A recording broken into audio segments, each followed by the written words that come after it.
November 19, 2024 మంగళవారం ఎగ్రెస్ మనం మదనపల్లి మార్కెట్లో టొమాటో స్టాక్ అంటే దిగుమతుల నచ్చ మనం ఎవరిలో తెలుసుకుందామండి. నేనుతో పోల్చుకుంటే దిగుమతి తగ్గిందా లేదా పెరిగిందా వీటిని ఎవరిలో మాట్లాడుకుందాం. ఇంకా ఛానల్ సబ్స్క్రైబ్ చేయని వాళ్ళు అలాగే లైక్ చేయని వాళ్ళు వెంటనే లైక్ ప్లస్ సబ్స్క్రైబ్ చేసుకోండి. మీకు ఈ కుడి చేతి పక్కనే సబ్స్క్రైబ్ బటన్ ఉంటుంది, అలాగే ఎడమ చేతి పక్కనే లైక్ బటన్ ఉంటుంది. సో సబ్స్క్రైబ్ చేయడం మర్చిపోద్దండి, అలాగే లైక్ చేయడం మాత్రం మర్చిపోద్దండి. ప్రస్తుతానికి స్టాక్ అనేది ఏ విధంగా వచ్చింది ఏమి ఎట్లా మొత్తం మాట్లాడుకుందాం. దాంతోపాటు ఇంకోటి ఏమంటే అదే నిన్న ములకల్చీరు మార్కెట్ రెండో యాక్షన్లో ప్రైస్ అనేది ఏ విధంగా తెలుసుకుందాము. అంటే నిన్న ఫస్ట్ యాక్షన్ వరకు మార్కెట్ వచ్చేసి 600 లోపల అయితే జరిగింది, 650 లోపల. తర్వాత యావరేజ్ తీసుకున్నా కూడా బాగానే పెరిగింది. అలాగే మూడు యాక్షన్కి వచ్చేసరికి కూడా పర్వాలేదు, 450 ఇంకా 750 రూపాయల వరకు అయితే నేను ములకల్చీరు యావరేజ్ 450 ఇంకా 750 లోపల అయితే మార్కెట్ అయితే నడిచింది. అది ములకల్చీరు అప్డేట్ వచ్చేసి. ఇంకా స్టాక్ విషయానికి వచ్చినట్టయితే పెద్దగా మార్పు అయితే లేదు, ఇంచుమించు నిన్నట్లాగే ప్రస్తుతానికి అయితే స్టాక్ అయితే ఉంది.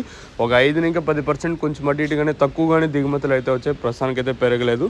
మరి ఈ పొద్దున ఇంకా అంటే టీవీఎస్ మండి స్టార్ట్ అనే ఇన్ఫర్మేషన్ అయితే వచ్చింది. నేను ఆల్రెడీ వీడియో పెట్టేశాను, తర్వాత ఇన్ఫర్మేషన్ అయితే వచ్చింది.